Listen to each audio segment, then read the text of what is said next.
السلام عليكم. ألف تريليون مبروك. مصر دور ال16 أمام الأرجنتين بعد الفوز الماراثوني الصعب بضربات الترجيح أمام فريق أستراليا العنيد. الفوز الصعب، الفوز اللي كان موجود وسهل معانا، لكن في النهاية يعني مقدر لنا نلعب أشواط إضافية ونلعب ضربات ترجيح.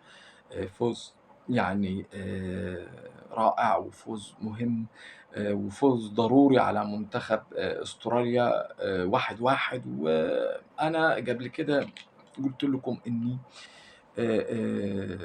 أفضل حاجة لمنتخب مصر إنه يصعد تاني عشان يلاعب أستراليا. كنت عارف إني من البداية خالص من تاني ماتش 4 نقاط، ألف مبروك الصعود الرسمي، والتاني أفضل من الأول والتالت أفضل طبعًا أكيد. منتخب فرنسا المنتخب الأفضل في العالم شايفه. كنت بصراحة يعني هتطلع بسهولة يعني بصراحة يعني كنت هتشيل 3، 4. ما فيش منتخب بقوة وشراسة المنتخب الفرنسي حقيقةً. وحتى المنتخب السنغالي كان هيبقى أصعب عليك من أستراليا. أستراليا بدنيًا كويسين، يعني نقدر بيمشّوا الكورة كويس والنواحي البدنية، لكن مهارة ما فيش، صفر. يعني نقدر نقول إن المنتخب المصري عمل مباراة مميزة قوية متباينة. يعني بصراحة الشوط الأول كان رائع، الشوط التاني كان سيء جدًا. وإذا اتكلمت عن محمد هاني، المرّة اللي فاتت دافعت عن محمد هاني، لكن وضعية جسمه خاطئة. بصراحة محمد هاني كارثة في الكرات اللي بتبقى داخل ال6 ياردة وال16 بيوقف بشكل خاطئ. الكرة هيطلعها ربيعة واقف كويس، يعني وضعية جسمه مدافع محمد هاني ده أصلًا وضعية جسمه خاطئة تمامًا. ده بيخطفها من رامي ربيعة من راس بيحطها بشكل غبي وهو طويل، يعني حتى ما حدش يقدر يصد كراته. كل ما يسدد إمام عاشور يجيب، محمد هاني يجيب. طبعًا حاجة طبعًا غريبة جدًا. وشايفين طبعًا كم الضحك والنكت بالنسبة لمحمد هاني. يعني نقدر نقول حتى هو حاسس إن هو لأ أخطأ مش سوء حظ. لأ، ده مش سوء حظ تدخُّلي بهذا الغباء الشديد ووضعية الجسم الخاطئة، بيشيل الكرة مش من المهاجم. المرّة اللي فاتت لمّا دافعنا كان يعني هو المهاجم، لكن المرّة دي ده رامي ربيعة هيحط الكرة. أنت واقف ما شايفش مين وراك أو مين قدّامك، وأنت واقف أصلًا الوقفة نفسها خاطئة. يعني وقفة محمد هاني لأ، غلط، وقفتك غلط، وما شايفش كمان مين جنبك. يعني لو هو كان شايف أكيد طبعًا هو ال ال يعني توجيه راسه بهذا الشكل للكرة طبعًا كان سيء جدًا. إمام عاشور نجم المباراة بلا منازع، حتى بعيدًا من الهدف. الهدف تحفة، الهدف ده أنا بالنسبة لي أحلى وأجمل الهدف اللي فات، لسبب. الهدف ده بُص كده خطف دفاع أستراليا، وجه من الخلف وجه متخفي ووجّه الكرة في زاوية مستحيل حارس المرمى يعمل معاها أي حاجة. أقدر أقول كريم حافظ روعته في الرفعة بتاعته دي. ما أتكلّم عن برضه ربيعة لاعب تقيل، لاعب ثقة، رغم إنه جسمه تقيل. شُفت الكرة ال ال ال اللي جات اللاعب عدّاها من وراه، ولكن استخدم مُخّه بسِن الحذاء طبعًا. يعني الكرة في الcorner. برضه كان في تسديدة بالعارضة بالنسبة للمنتخب الأسترالي قبل ما نجيب الهدف، وإحنا كنا محظوظين بالتقدم، وهو ده سبب الأداء القوي كان بالنسبة الشوط الأول. الشوط التاني لأ، كان كارثي بصراحة، كان سيء جدًا. وفريق أستراليا ما سكتش غير لمّا جه الهدف، يعني سواء جابه أو محمد هاني تراجع. والمنتخب المصري نقدر نقول آخر 5 دقايق يعني شن هجوم شرس، وكان في أهداف ضائعة، منهم كورة رامي ربيعة الحارس بسن يعني نقدر نقول بأظافره بيطلّع الكرة بينقذ منتخبه من الخروج في الثواني الأخيرة بالنسبة للوقت الأصلي.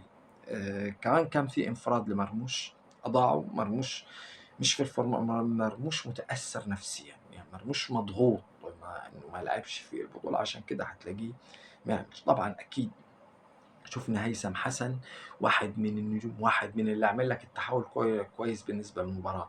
وشُفنا طبعًا خطأ حسام حسن، إنه اللاعب ده لأول مرّة أنت بتدّي الثقة في لاعب والناس كلّها بتنادي بيه، إذًا دي مشكلة عندك أنت كمدير فني. إن اللاعب ده سبب كبير جدًا، جدًا، جدًا في تحويل الدَّفّة مرّة تانية. أنت ممكن كنت اتغلبت في هذه المباراة بعد هدف التعادل، لأن اللي خلّى أربك فريق أستراليا بعد ما جاب التعادل هيثم حسن. جبهته، السرعة، الثقة، وعدّى بكرات، وعدّى من 3 وعدّى من 4.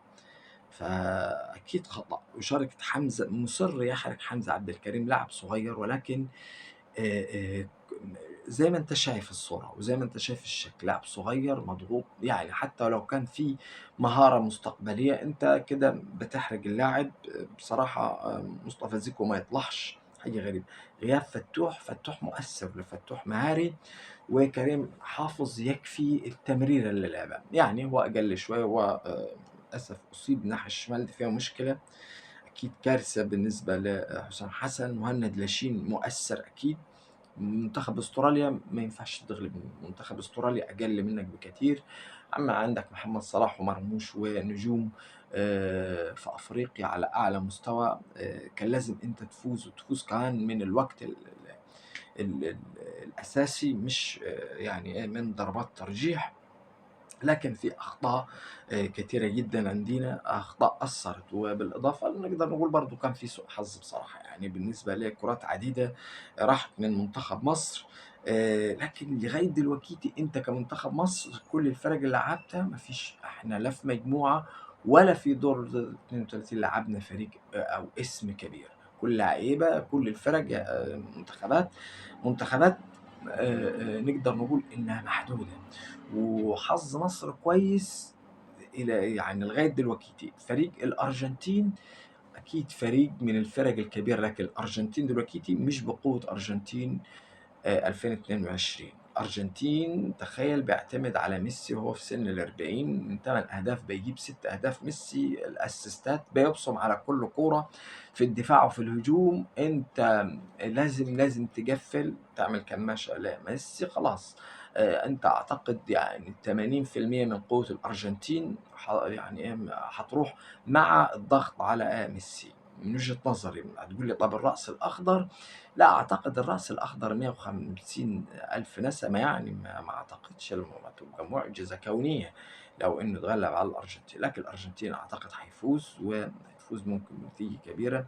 منتخب مصر ليست معجزة أو مستحيل إنه يفوز على الأرجنتين. في المتناول مع الحماس، مع الخطة الكويسة، مع يعني شوف لغاية دلوقتي كان في أخطاء لغاية هذه، لكن لم تؤثر الأخطاء على مسيرة المنتخب، بسبب إننا لسه برضه ما فيش المنتخب المرعب. ما فيش سويسرا، ما فيش أمريكا، ما فيش ألمانيا، ما فيش. وبالتالي لغاية دلوقتي الدنيا ماشية معانا تمام بسبب هذا الموضوع. فلازم يبقى في تصحيح، ولازم يبقى في تضبيط، و يعني الحظوظ يعني أعتقد مش بعيدة إنك تقدر تكمّل. والمغرب كمّلت، ويعني وإن شاء الله بإذن الله يعني منتخب مصر يشرّف الكرة الأفريقية والعربية.